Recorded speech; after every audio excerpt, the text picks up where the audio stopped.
Ayan, what's up, dribblers at mga shooters, kamusta?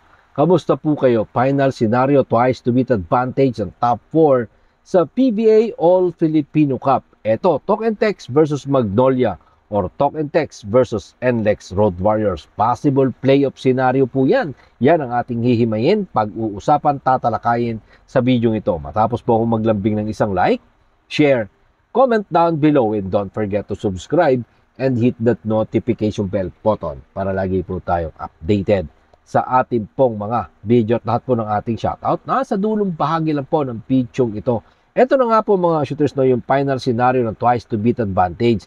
Mamaya may laban ng San Miguel Beermen at ang Barangay Ginebra San Miguel. Ang makakalaban nga po dyan ng San Miguel Beermen ay ang Northport Batang Pier at ang Barangay Ginebra San Miguel naman ay makakatapat ang Rain or Shine Elasto Painters. Kung mananalo ang San Miguel Beermen mamaya at ang Barangay Ginebra San Miguel, uupong number 1 ang San Miguel Beermen. Magiging rematch ang kanilang bakbakan ng Meralco Bolts. Second naman po dyan, itong NLEX Road Warriors. Makakatapat ng NLEX ang Rain or Shine Elasto Painters. At uupong number 3 ang Magnolia. Makakatapat ng Magnolia ang Talk and Text Tropang 5G. At number 4, ito nga pong Barangay Ginebra San Miguel. At number 5 po dyan, ang Converge Fiber Xers na may pag-asa pang makapasok sa number 4. At ang Ginebra ay may pwedeng malaglag sa number 6 or number 5. If, mga ka-shooters, no, kung mananalo nga po itong San Miguel Beermen, pero kung yung Barangay Ginebra naman ay matatalo, depende po yan kung ilan ang magiging lamang ng Rain or Shine Elasto Painters.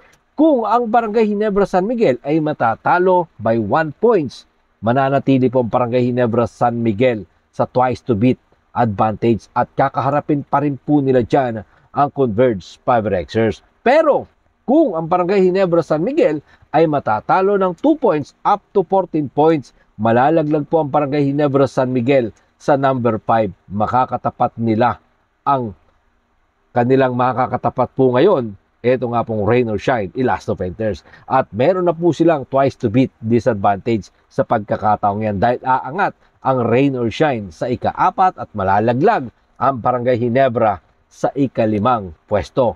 Pero kung matatalo ang Barangay Ginebra San Miguel ng 15 points to 28 points, Ginebra malalaglag po sa ika-6 na pwesto na ayaw ng mga fans ng Barangay Ginebra yan.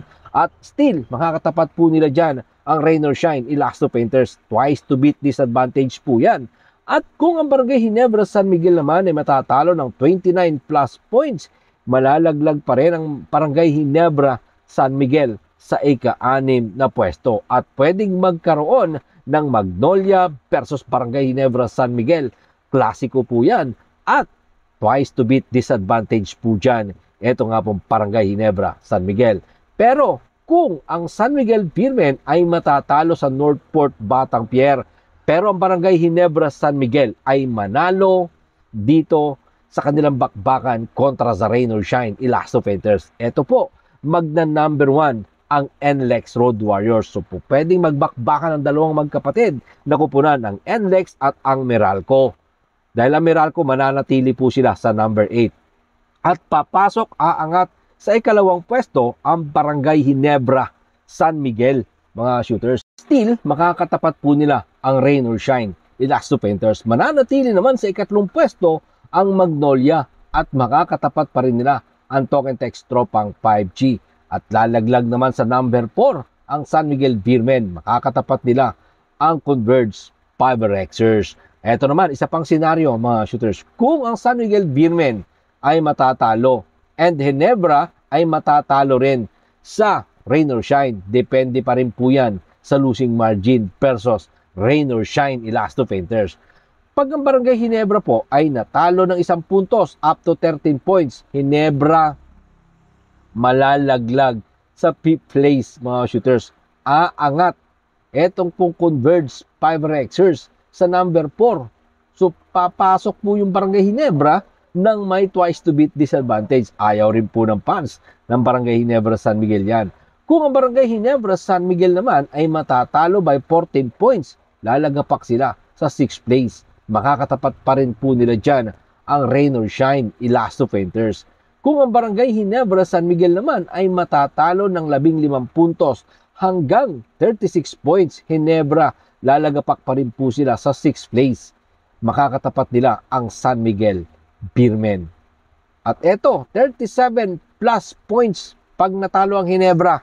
Number 6 pa rin po sila. At ang kanilang makakatapat naman ang Rain or Shine, Elasto Painters. Katulad po ng ating unang nasabi doon sa ating pong video mga shooters, no? Nasabi ko nga po doon, mananatili sa number 2 ang Barangay Ginebra San Miguel kung ang San Miguel Beermen ay matatalo sa Northport Batang Pier at ang Barangay Ginebra San Miguel ay mananalo laban sa Rain or Shine, Elasto Painters. Doon po papasok sa number 2 ang Barangay Ginebra San Miguel mga shooters, no? Doon po yun, pwede rin natin kunin yun doon sa 6-way tie. At number 3 dito ang Magnolia. Mananatiling makakatapat ng Magnolia ang Talk and Text Tropang 5G mga shooters, no? So yan po yung mga senaryo na pwede pong mangyari, depende sa kakahinatnan ng bakbakan mamaya. At ito pag-usapan naman po natin, mananatiling nga po ang Talk and Text Tropang 5G sa twice to beat disadvantage. Sa pagkatalo ng Talk and Text Tropang 5G sa Magnolia last Friday night, nawalan sila ng pag-asa na makuha nga po ang twice to beat advantage sa pagpapatuloy ng PBA All Filipino Cup. Pero ang maganda naman dito, may chance pa naman sila para sa kanilang pangarap na PBA Grand Slam bid. Medyo mahirap nga lang kasi dadaan talaga sila sa butas ng karayom na alam naman natin, mahirap ang magiging laban ng Talk and Text dito mga shooters dahil napakahirap talaga ng twice to beat.